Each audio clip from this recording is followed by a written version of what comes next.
Good morning, everyone. It is my pleasure to introduce our first guest presenter, Teddy Krolik. Teddy is the Chief of Engagement with the Maryland Transit Administration, and he will be speaking with us this morning about the Regional Transit Plan Corridor Studies update. Welcome, Teddy. Thanks, Robin. Great to be here. Excited to see lots of faces. It's been a while in some cases. So again, as Robin said, I'm with MDOT MTA's Office of Planning. And part of my job is to help managers connect with the folks who are really closest to our service, whether they're customers, operators, community advocates, making sure that we can find a way to integrate their insights, their experiences, so that we can make actually better decisions as an agency. Though I'm going to be the one presenting today, there's a whole team behind me, not all represented on the call today. So if there are questions about some particular aspects of the technical analysis, I'll do my best to answer them today. But really, probably the best thing to do is I'm going to leave my email in the chat. You can send me direct questions. You can send them to Robin, and then I can make sure that we get you the most accurate, comprehensive answer. And I think that would be the best way. No. Sorry, the best way to keep in touch. With that, I'm actually going to start with a video that we shared last fall. It's basically a 3-minute version of the first half or so of the presentation that I'm going to give today. It's really the best kind of summation of what this corridor study process is about and what we've been working on, where we're going. We're going to go over a lot of the same elements in more detail today in the presentation, but I think it's a good way to start. If you haven't seen it, feel free to share this with others. This came out again back in the fall, and we've got a couple hundred views. We can definitely get that up further. We did a test run before with Robin to make sure that everybody can see okay. Can everybody see my screen okay? Yes. Great. Okay, so I'm going to actually put this into full screen mode. And again, it's about 3 minutes, and then I'll start the real presentation. Let me know if you have any issues. Got ideas for how transit in Maryland could be faster over the next 25 years? More reliable? Go more places? Have better connections? You're going to want to know what's in the Central Maryland Regional Transit Plan. The plan focuses on short-term infrastructure improvements, like dedicated bus lanes and better transit stops and stations, as well as new transit service. The Regional Transit Plan matters because our region is growing, and many jobs in the future will not be reachable by existing transit. One element of the plan is identifying 30 new transit corridors that together would create a strong transit network in Central Maryland. These corridors can make it easier to travel without a car by developing new service, schedules, routes, and infrastructure. Here you can see the corridors we're looking at now. One goes east to west and one goes north to south. To get these corridors built, we've got some work to do first. To begin, we conduct a corridor study to identify the range of options that best serve existing and future transit demand for a specific area. Following a corridor study, a smaller number of options will receive additional environmental and engineering review. These studies and analysis can then be used to apply for funding to design and construct better transit. Right now, we're in the middle of the first step, the corridor study process. In this presentation, we'll share what we've been working on. In spring and summer 2021, we asked riders, residents, and employers about what matters to them through small group roundtable discussions, in-person surveys, randomly selected household surveys, and an online public survey. We then dug into the data to analyze who might use transit now and who might in the future, mapped where people want to go today as well as tomorrow, and collected ideas for how these projects can best fit with other local efforts. We learned that in the north-south corridor, respondents wanted more direct service with faster end-to-end travel times, whereas in the east-west corridor, respondents were interested in having more connections along the way. We also confirmed the places people want to go using transit. We then converted all the information we gathered into project goals for each corridor study. Here are some examples. Prioritize the needs of existing transit riders and transit-critical populations. Increase mobility and access to jobs, services, and opportunities in the region, and create strategic connections to many transit options locally and regionally. Next, we set up a range of questions to test to make sure we're achieving the goals, like how many people would use the service? How many households with no car have access? What are the estimated construction and operating costs? What are the potential travel time savings compared to the existing transit service? With answers to these questions, we can see how different options compare in terms of achieving the project goals. These options, or as we call them, alternatives, contain different combinations of the following. Modes are the kinds of transit service that would be used, whether that's light rail transit, bus, rapid transit, subway, or something totally new. Alignments are the routes that transit would follow, including where it starts and ends, and where stops would be. In 2022, we'll return to the public with interactive presentations displaying how alternatives compare to each other. You'll be able to see detailed information to help identify which alternatives may be good options for providing new transit services within these corridors. Thank you for taking the time to hear about the Regional Transit Plan, and we look forward to getting your feedback in the spring. You can find additional information at rtpcorridors.com. All right. Thanks everybody for watching that. I think, again, we're going to go into a lot more detail on many of those things. The most exciting part, of course, the detailed kind of analysis that we previewed at the end of that presentation is really the next step. So it's something that we're going to be getting into in April. Today, the idea is to give you a strong foundation in everything that we've done so far, so that when we do share more in April, you guys will have a really good understanding of where we've come from. So I'm going to now continue sharing my screen. And can you guys see this title slide okay? Yes. Great, okay. So let's get going.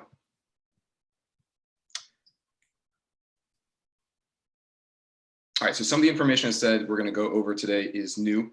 Some of it is a little bit similar to stuff that we've shared in other formats. And I think that we're going to go quickly through the kind of the first half and then spend a little bit more time in the second half.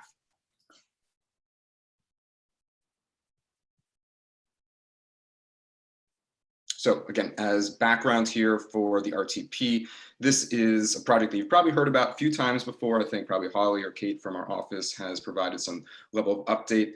This is something that really started about 2 years ago. In 2020, October, we delivered the first RTP, I guess, full document to the Maryland State Legislature. And this is an important plan because it actually brings together all 5 jurisdictions here in Central Maryland to talk to each other about how we can make it easier to get around without a car. And that's really important. That's not something that we see every day. This is a larger kind of geographic area than we typically work on, especially in the Office of Planning. It's also a longer time horizon than we typically look at. So in this case, we're really looking out to 2045.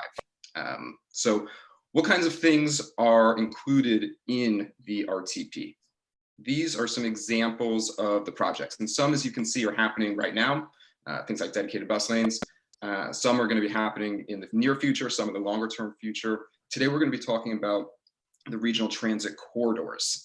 These are, again, as we talked about in the video, not just lines on a map. These are opportunities to really explore new ways to make sure that we can connect folks using new transportation modes, schedules, routes, infrastructure, and places where, again, they demand all-day service. So here you can see, this is a map, again, we've shared previously. This shows all 30 corridors.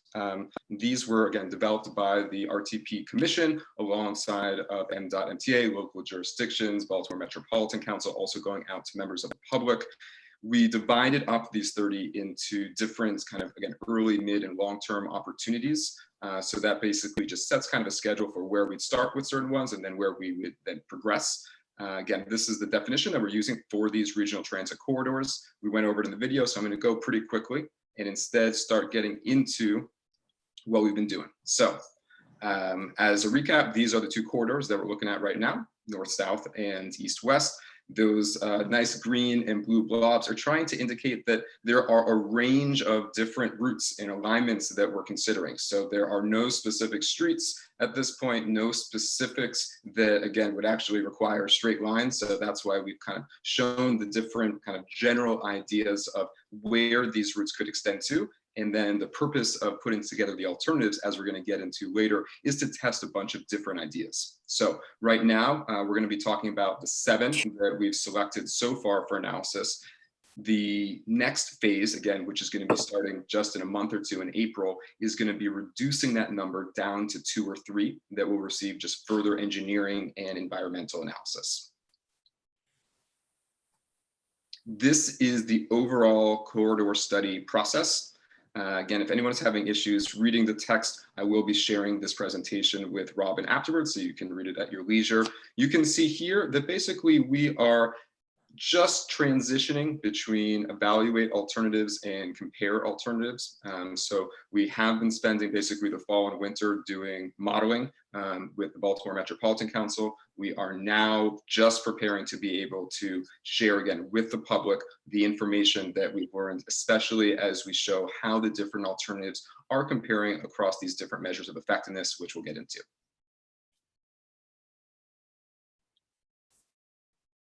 So far, we spent a lot of time talking with a variety of levels of folks, including elected officials, community organizations last summer. The most extensive public interaction that we've had, again, this has been, of course, during COVID, has been a public survey that I'm actually going to spend a little bit more time talking about why we did it in a different way than typical and what we learned from it. You can see again here in the summer and fall, we released that corridor study video, and next touch point will be again coming up this spring.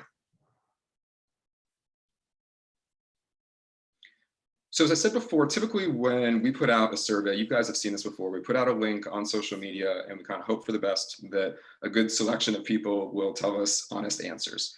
We knew that we could do better in this case. And so we still put up an online public survey and we still got several hundred, I think about 500 actually total folks on the open public survey. But we then did a deliberate scientific survey to complement it, where we actually worked with a research firm that helped us put together a sampling plan that basically fused a few different collection methods. So one was to actually go out on buses, go to bus stops, go to activity centers, make sure that we're actually talking with people who are currently using our service.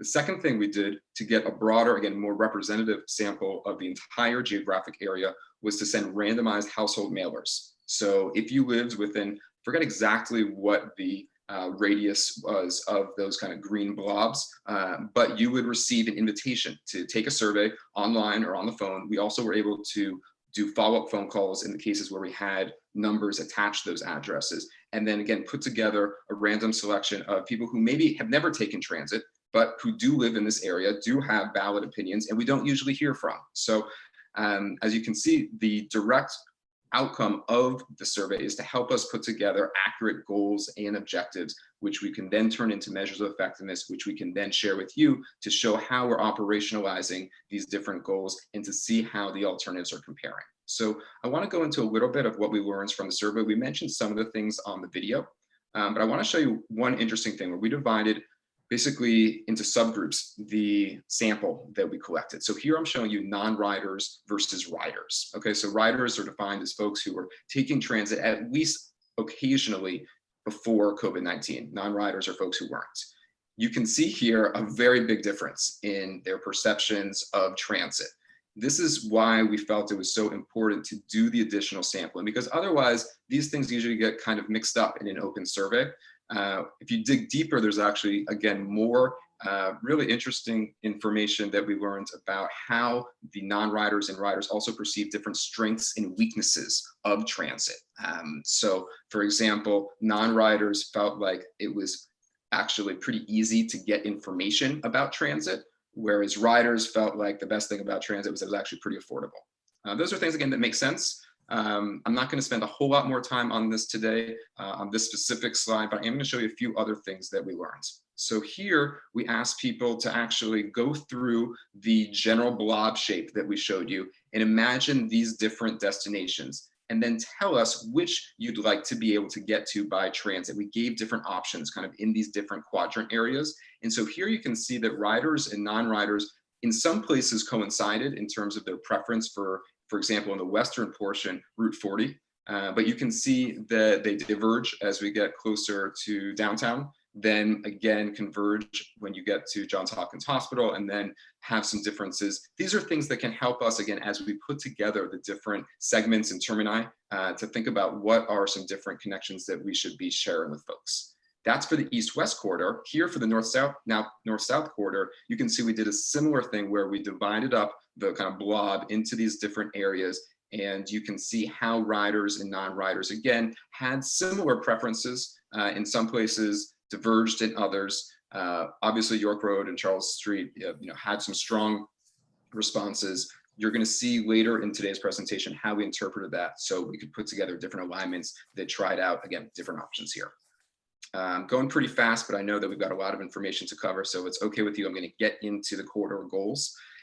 In the video, again, we gave you some examples. Here, we're actually sharing with you, again, these are goals that are on the RTP corridor's website, so you might have seen them, but these are specific to each corridor. And what we've done, again, in the last basically half a year or so is try to make ways that we can actually make them tangible. And so, again, I'm not going to spend a huge amount of time here on the goals, instead try to get into the measures of effectiveness and then the alternatives. But this is available online, and again, we'll be sharing it with you after the conclusion of today's presentation.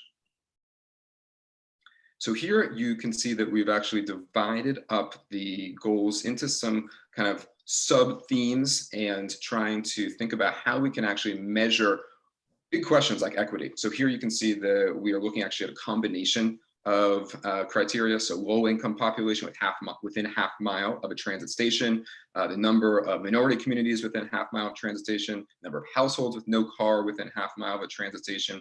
And you can see how that compares to some of the other measures of effectiveness, like, for example, sustainability, reliability.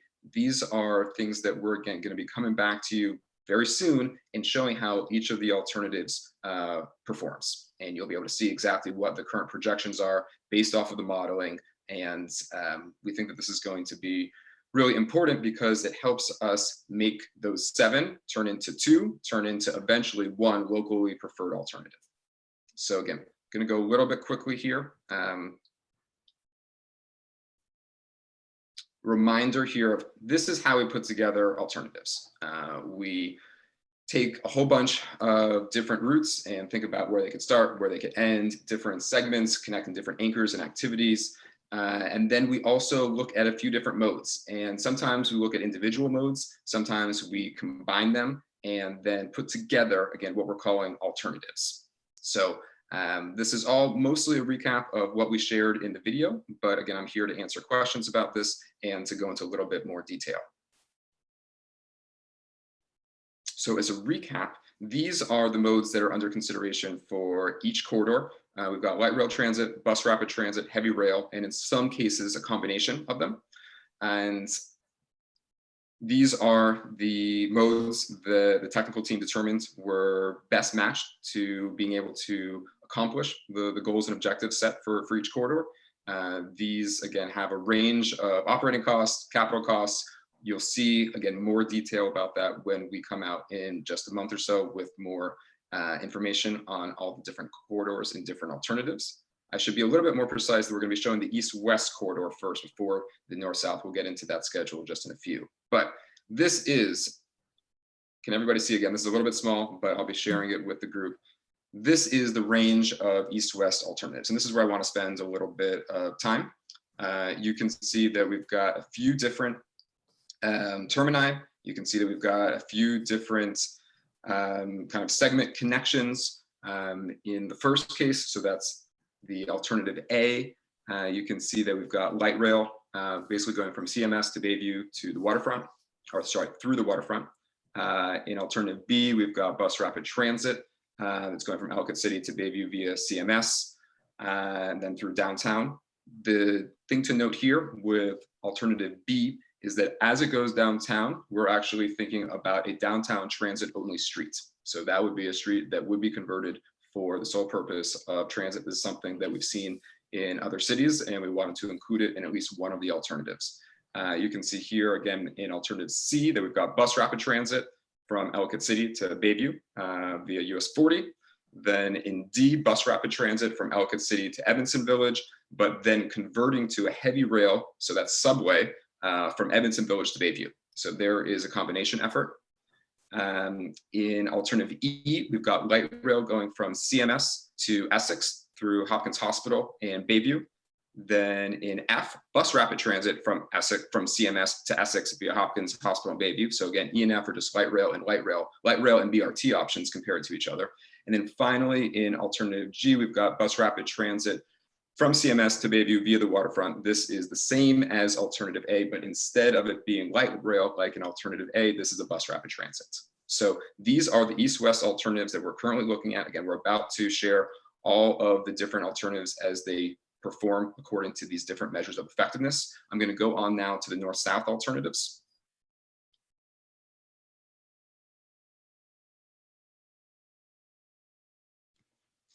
So here you can see we've got 5 alternatives that go on York and Greenmount. We've got 2 that go on Loch Raven.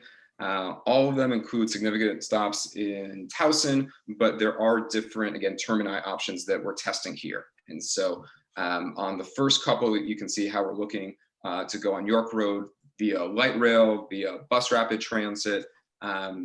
On the second, I guess on the third one, so that's York Road 2, you can see that we're doing bus rapid transit that starts in downtown Towson, then follows the York Greenmount all the way to North Avenue, shifts to Charles St. Paul before going to Penn Station, and then continuing south to Charles Center, and then heading a little bit east to Harbor East. In York 4A, you can see that we're doing actually heavy rail subway starting in downtown Towson, and then following York down to 33rd Street, over to Charles St. Paul, and then down to the Hopkins Homewood campus, Penn Station on the way downtown, and then eventually over to Port Covington. Those of you who recall might see that this is similar to the old MTA number 3 route. York 4B, I'm sorry, is bus rapid transit following the same alignment as 4A, but again, it's bus rapid transit instead of heavy rail.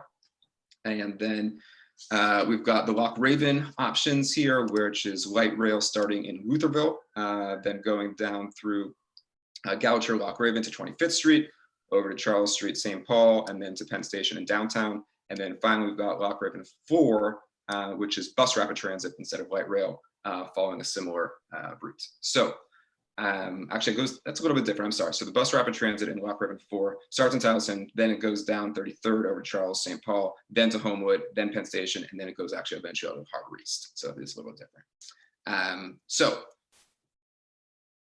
here's where you come in. Touch point 3. We've been teasing this again. We're going to be coming out.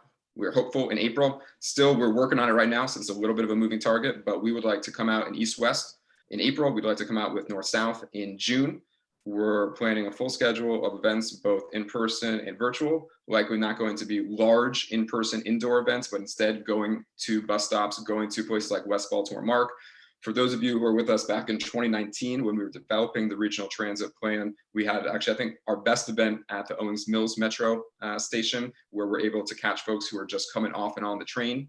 We're going to be continuing to meet with local jurisdictions. I think I also should have mentioned that though the RTP Commission helped us put together the regional transit corridors in the first place, the Regional Transit Commission has now transitioned into the implementation team, which is actually, I think, including a few folks who are probably on today's call. We've got folks from BMC, local advocacy organizations, representatives from disability community, and they are also helping us put together everything that you see today, getting previews so that we can make sure that we are answering the right questions.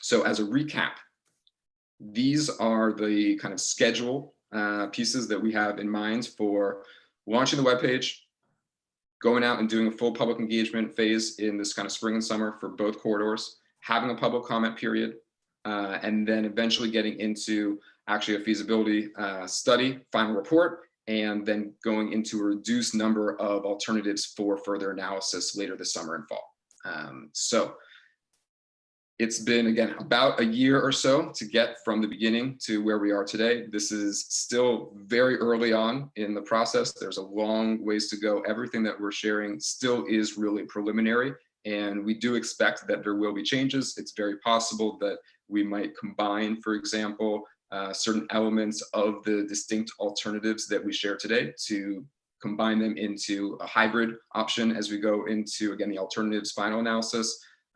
There are, again, a number of things that could still change, but we want to make sure that everybody's aware of everything that we have worked on so far.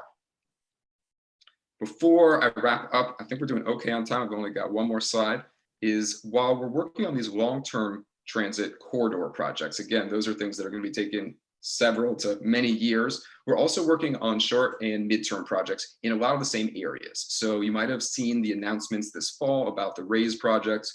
We had Secretary Pete Buttigieg in town. I think this is a project that's actually going to be having a lot more public, I would say, presence very soon as well. So look for more announcements and meetings and actually folks at bus stops, specifically on the blue and orange, where we're going to be doing a lot of the same kind of targeted infrastructure improvements that you saw on North Avenue. So dedicated bus lanes, improving the customer experience through crosswalks and ADA access, expanded bus shelters. And this is a project that's going to be really starting right about now and continuing for the next several years. Likewise, on the north-south, working with Baltimore City Department of Transportation, in both cases, looking at York Road to put in some dedicated bus lanes for peak hour only testing. That's going to be coming up again this spring and summer between Bologna and Radnor. We'll be sharing more information about that very soon as part of the overall Fast Forward program, which again is trying to make improvements to the customer experience right now. So as we're working in the long term, we're also looking to work on the short and midterm and recognizing that we need to make improvements continuously.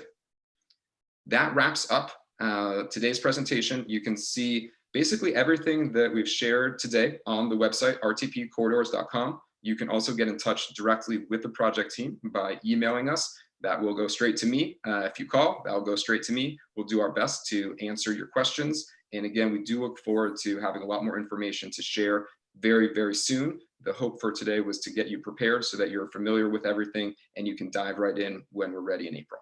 So thanks so much. And here, I think, for a few minutes of questions, and I can also stick around later if that's helpful. Thank you very much, Teddy, for your wonderful presentation. A lot of information to share, a lot of moving parts. We appreciate, the commitment to the work that you and your team are doing. And of course, we are sincerely grateful for you spending part of your morning with us. At this point, I'd like to open the floor to questions. There are several in the chat. Joseph, would you like to begin? Thank you, Teddy. I just wondered if you could explain how the heavy rail with mixed bus rapid transit works as a mode. Well, basically what it means is that it'll be bus rapid transit for some portion of the alternative and heavy rail in others. And the idea is to try to maximize the benefits of each mode in kind of specific geographic areas that are, again, matched also to the demographics of the area, matched to the ridership, matched to the transit readiness. So I think that if you are looking for specifics, again, about why we used heavy rail in certain segment areas and not others, again, I can give you more detailed information by checking with the technical team, but I think that that's kind of the best answer, that you would have a transition point where you go from one mode to another. It wouldn't be on both for the entire route. Okay, thank you. Peter? Yes, I was wondering if the survey turned up a lot of people that live in one corridor and want to work in the other, or do other things in the other one. Say you live in Govans and you work at Hopkins Hospital or something like that. And if so, if there's any thought to a transit plaza downtown for quicker and more comfortable transfers.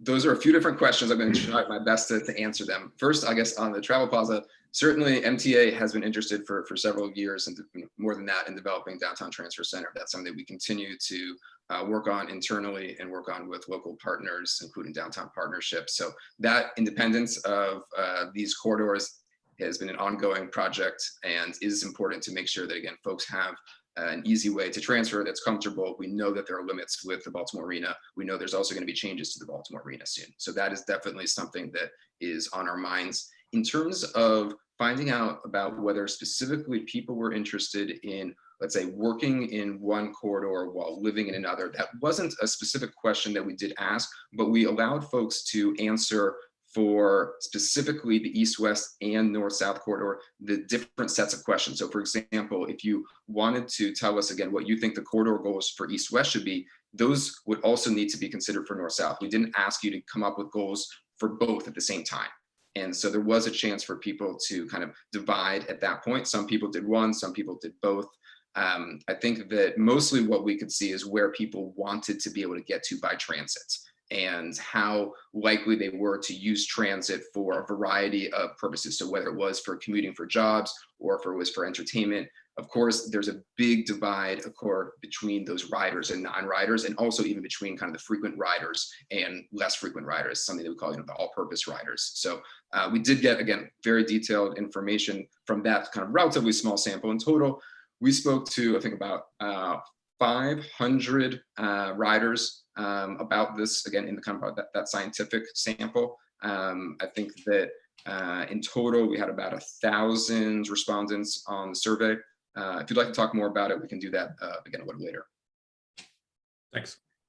Liz?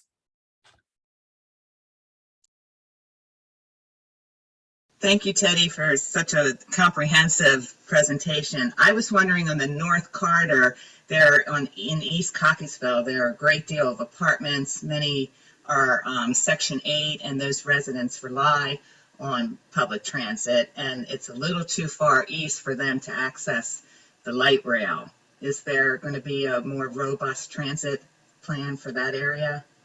That's a really good question. We are working directly with Baltimore County on all of these projects. That's something that I can bring back to them and try to get you a better answer. If you leave your email, I can get back to you with that. Thank you. Yeah. Well, thank you, Teddy. As always, Transit Choices values our partnership with MDOT MTA. We are happy to always communicate and share important information with the public about, upcoming meetings, requests for public engagement. It sounds as though you did have sort of several respondents, to the information that you put out there, which is great, meaning transit riders are responding, right, about improvements that they want to see and need to see to be able to access jobs, opportunities, healthcare, healthy food, and so forth. So again, we applaud your efforts. This will be an ongoing conversation. We look forward to inviting you back to give us progress updates. Robin, can I ask a question before you leave? Can Yes, I ask a question? sure.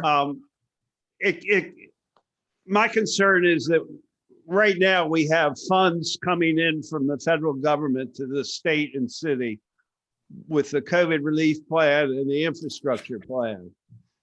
I realize there's the RAISE project, but how do we make sure that the federal funds that are becoming available now get used to actually implement these corridor improvements, which won't be ready to be implemented for a while yet? So the money's coming in now. How do we make sure it's set aside for these corridor improvements?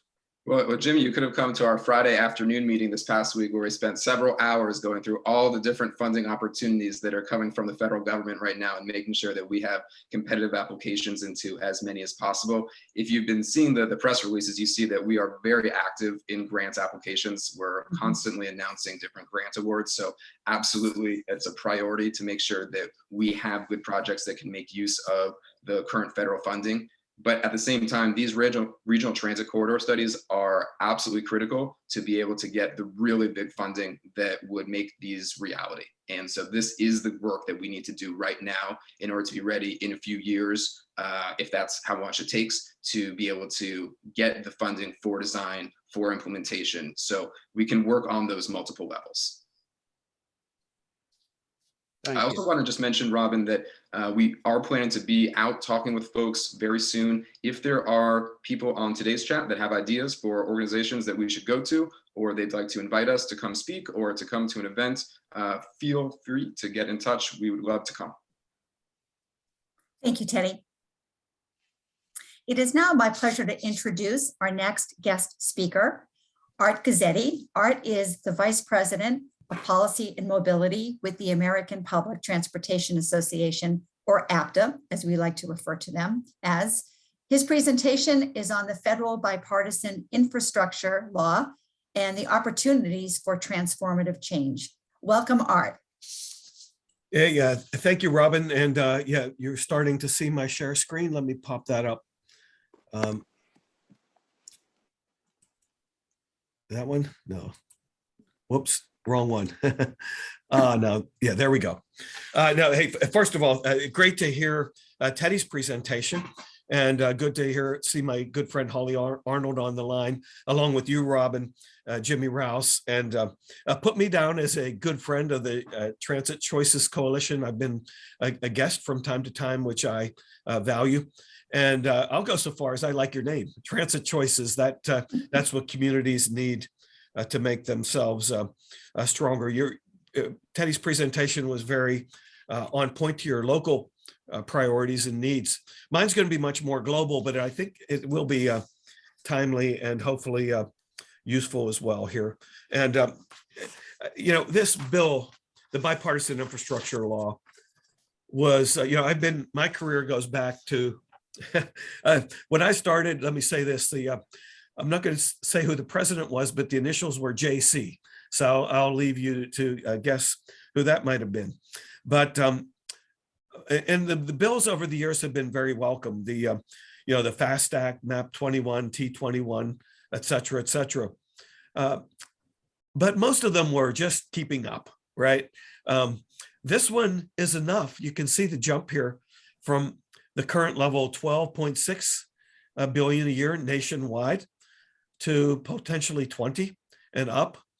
We're talking about enough difference here to really get into a transformative kind of efforts here. It's more than state of good repair, although that's going to be a big chunk of this, just keeping up with backlog needs, which US DOT estimates nationwide a low ball number, 105 billion, just to dig out of the hole we're in. So we have a long way to go, but at least this bill is definitely a big jump in that way. And I'll also say that, whoops, wrong way. Yeah, and another part of this bill that hopefully ties to your priorities is the passenger rail element. There's the president goes by the name, I think he's proud of it, Amtrak Joe. He's always been an advocate for passenger rail. And look at this increase. This is not 7%. This is not 70%. We're talking about a 700% increase in funds. So it does present a formidable challenge, but certainly a great opportunity that we embrace and are ready for the challenge.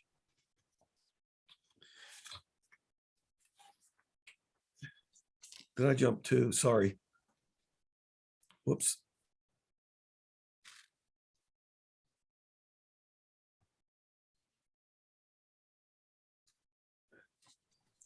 And my slide's a little out of whack here. Excuse me. Oh my. Yeah, here's a few highlights from the bill. One, it's it's a big tent, just APTA, let alone the whole infrastructure community.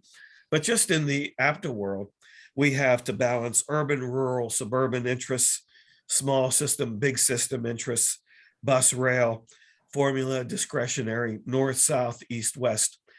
This bill established an equilibrium that, for the most part, people are very happy with this bill. Certainly, I'm one who applauds it enthusiastically. So it did hit that balance. The second thing, a new angle here, advanced appropriations. There's three basic types of funds here. One is the trust fund funds. By the way, pardon my voice. I feel great, but a little voice is a little challenged today. But there's the trust fund. The trust fund was not fixed. That's one thing I would say I wish could have happened through this bill. The federal gas tax that supports the trust fund has been 18.4 cents since 1993, hasn't increased. It's not sustainable. They keep patching it up, and they did patch it up one more time, but at least we have a trust fund to support transit, 2.83 cents of every gallon of gas goes to support transit. I'll circle back on the gas tax a little bit later.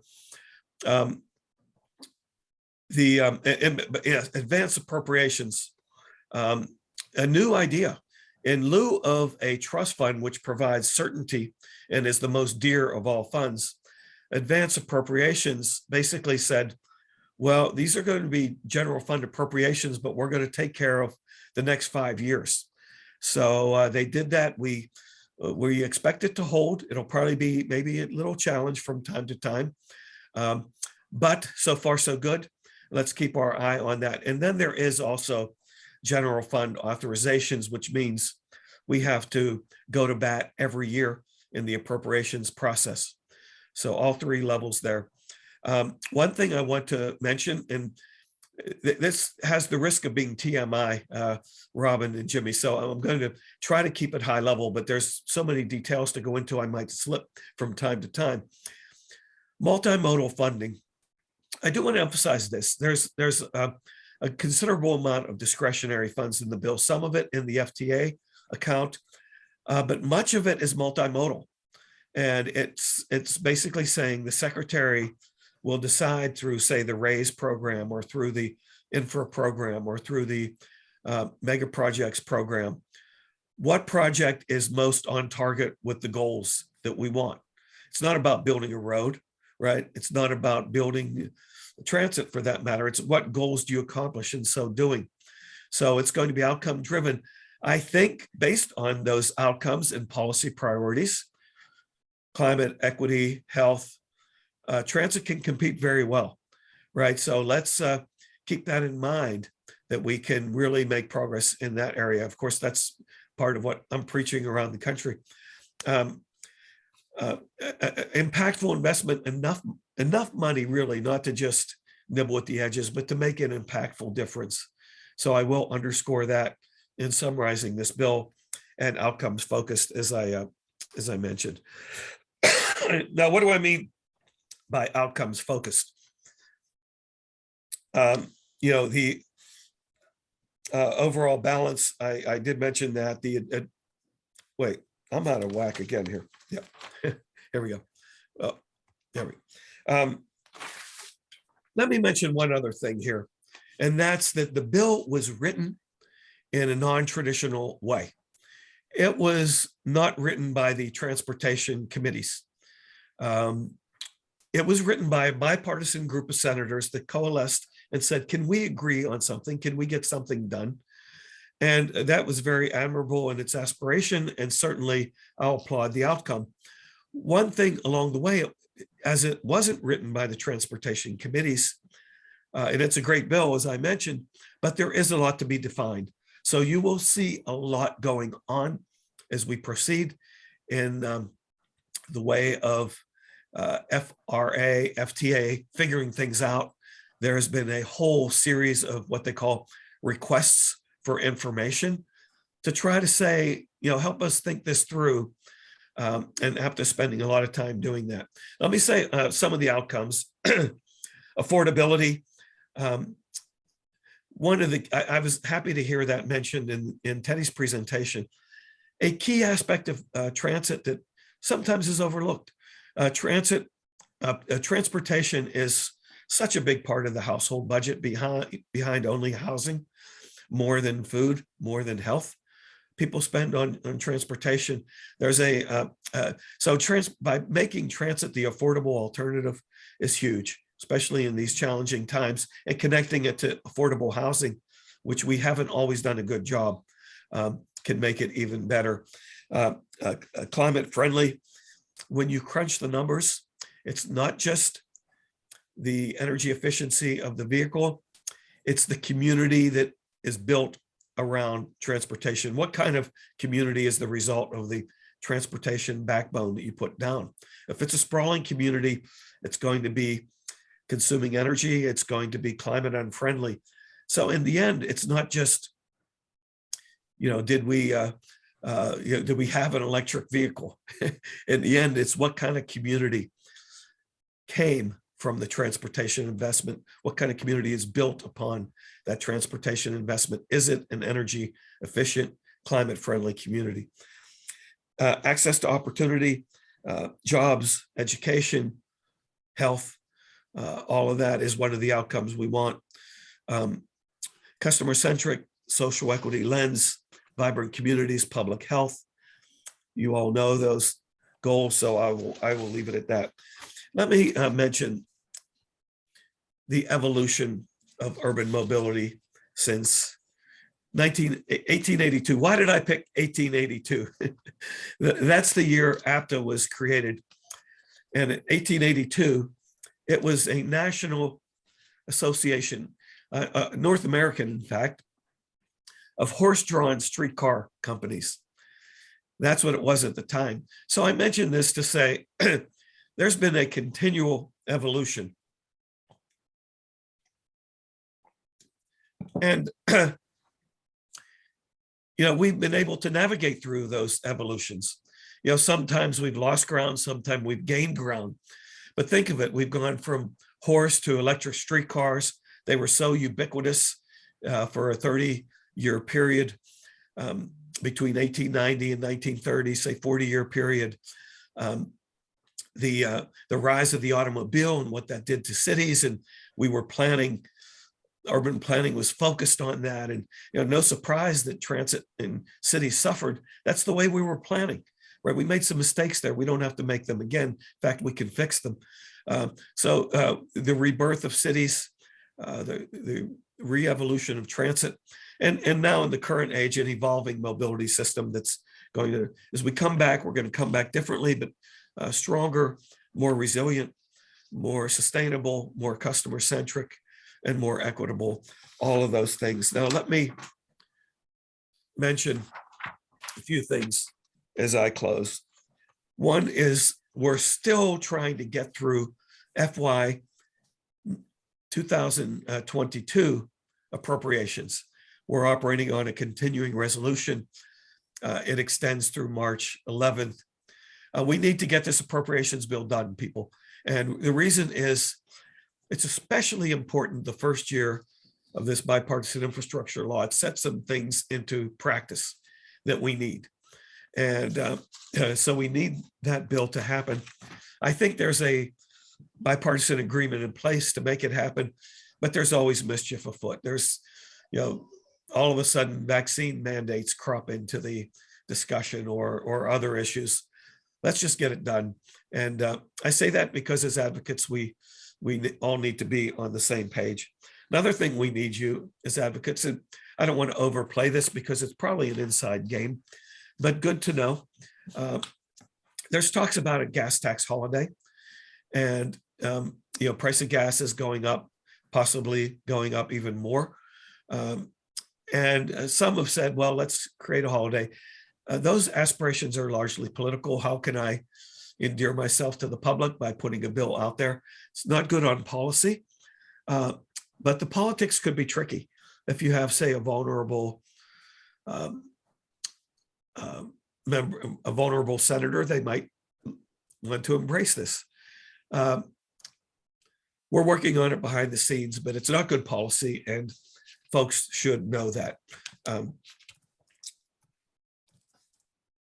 On March 1st, the president will make his State of the Union address. That will be followed shortly by the FY 2023 budget proposal. Keep your mind on this. There's a lot of funds in this bill, significant amount of funds that are general fund authorizations that have to be appropriated. So every year we're going to have to fight that fight. There's a feeling by many, I should say a feeling by some, that transit has already been taken care of through these bills, through the COVID bills, COVID relief, through this bipartisan infrastructure law. Transit doesn't need any more of our love. We have to counter that. We have to counter that and saying, no, if we want this bill to be transformational, if we want the bill to be what it is, we need that annual commitment going forward. We can't backtrack. So I'll underscore that point too. I'll also say that we're implementing this bill at a challenging time. And I'm mindful to whom much is given, much is expected. So call it the ball's in our court now to deliver on this bill. And that's where our focus is. But we have to deliver on it, the transit industry, at a time when construction costs are, inflation 7.5%, construction cost index 25%. Ouch, right? Add to that supply chain issues that delay budgets, add to that workforce shortages that affect all segments of the economy, but transit certainly very present in that. So we'll have to step up for that, but that's part of the context. There's also the challenge of we're basically working with a 50-50 Senate and sort of a 50-50 House right now. We'll see what happens after the election. And even now with a 50-50 Senate, there are two Democratic senators, but for health and family reasons are absent. so it makes it even harder. But again, we're working our way through that. There are elements of bipartisanship, believe it or not, that we can capitalize on. I'll also mention two other things. One is the transition to zero emission fuels is going to require is going to be accompanied with technical challenges. You can't just transition to a electric fleet, hydrogen fleet, without a lot of steps on the way. You have to have your facilities equipped. You have to have training programs to retrain your workforce. You have to have arrangements with your utility company, all of those things. So that's going to be something the transit agency addresses, along with other challenges such as cybersecurity. So I'll pause there with that, call it high-level overview. But it is, as I say here, exciting times, unprecedented times, historic times, all of those things. It's really a time to be excited about what we're doing. We got what we asked for. We've been asking for a big jump of investment. We have that. So a time to go to work on it sort of blends in perfectly with the earlier presentation on corridor alternatives, priorities. Now's the time to be thinking about transformative changes, outcomes-based, to make your region stronger. Thank you all. Thank you, Art. If you would, we may go back to full screen. Yeah. Thank you very much. We do have some comments in the chat. I would like to start with Jim.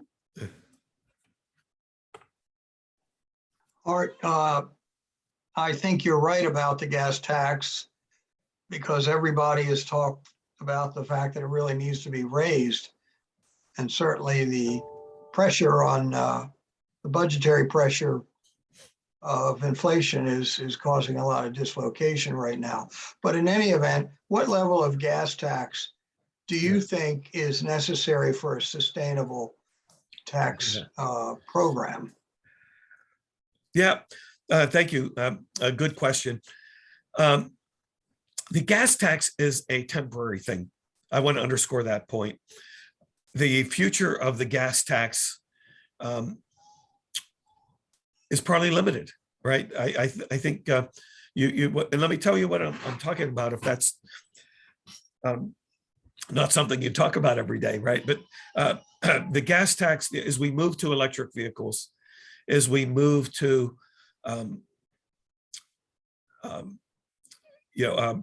it's going to diminish the impact of the gas tax. So we either have to move to some kind of tax that hits all forms of use, or go to something like a mileage-based user fee, a VMT fee.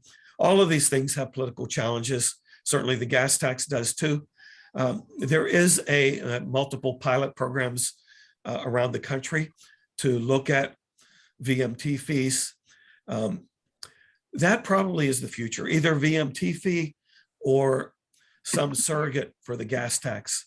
But the gas tax is important in between. To abandon it is a big part. It certainly underpins the Transportation Trust Fund. It is the most dear of all funding sources because it's guaranteed. The funds go in the trust fund and they have to be used for transportation. The general fund appropriations don't necessarily have to be, right? So, so that's what I say. So it's not a direct answer to the question, but it's saying, let's look at the gas tax as a bridge to a long-term sustainable solution. Patrick?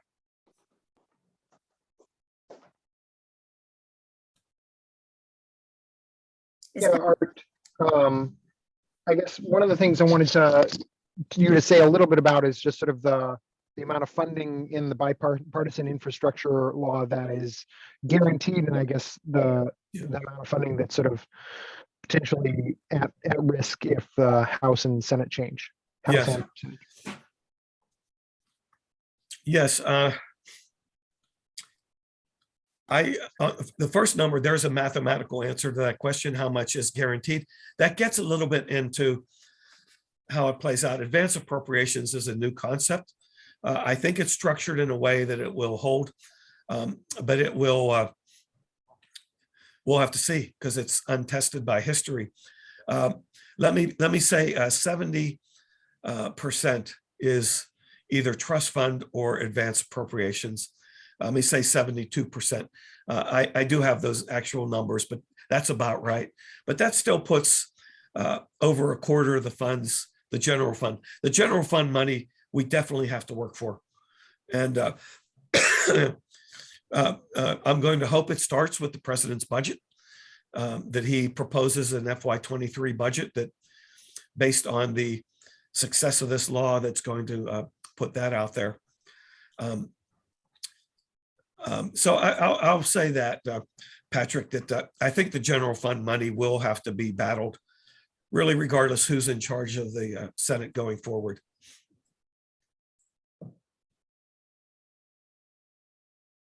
Are there any other questions or comments for Art?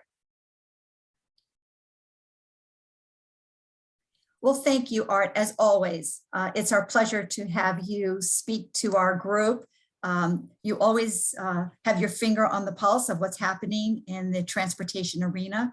And we applaud all of your hard work and efforts on behalf of APTA to really fight and advocate for continued improved public transit. Hey, Robin and Jimmy and all, just, I said it a few times, but I want to say it one more time. As advocates, you should feel real happy here. I mean, this is really a generational kind of thing that has occurred. So amidst our many challenges, let's feel good. Thank you. Thank you.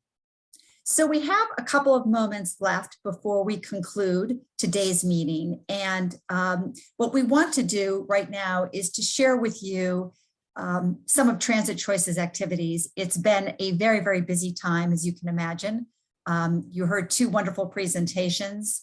Transit Choices is very involved in both advocating, as always, for better public transit, but almost behind the scenes work to make sure that the infrastructure money that's coming into our city and state is prioritized and is used to, to move the needle forward. To that end, Transit Choices participated in a letter that was sent to our new MDOT Secretary, Jim Ports. And in that letter, we wanted to talk about and remind MDOT that it's important to follow the US guidelines on investing bipartisan infrastructure in terms of for equitability and sustainability. So that's a very, very important thing that we're keeping an eye on. We want to make sure that we are following the letter of the law. And we want to make sure that, at the end that we're creating, safer communities, more environmentally sustainable and racially just communities as well. We all— Robbie, can I add one thing? Yes, please. Can I add one thing? Sure. We're lucky in that we worked with Jim Ports a lot at the beginning of Baltimore Link. He was a regular attendee at Transit Choices meetings. So we have a personal relationship with him, and we corresponded with him when he got the job, and he got back to us immediately. So we have a very good direct line to him, and that's going to be important in the future. Because Greg Slater was at a Transit Choices meeting, And he outlined his priorities in terms of how federal money gets spent in this coming flood of money for transportation. And they were great. Greg Slater was really, I mean, his value, his primary value that he said is it's important that the money gets spent for the people who are most in need of it, which is the people who are reliant on transportation to get to their jobs, healthcare, education. So he understood that priority. So we want to make sure that Jim Ports maintains that. So we're going to take an active role in that. That's all.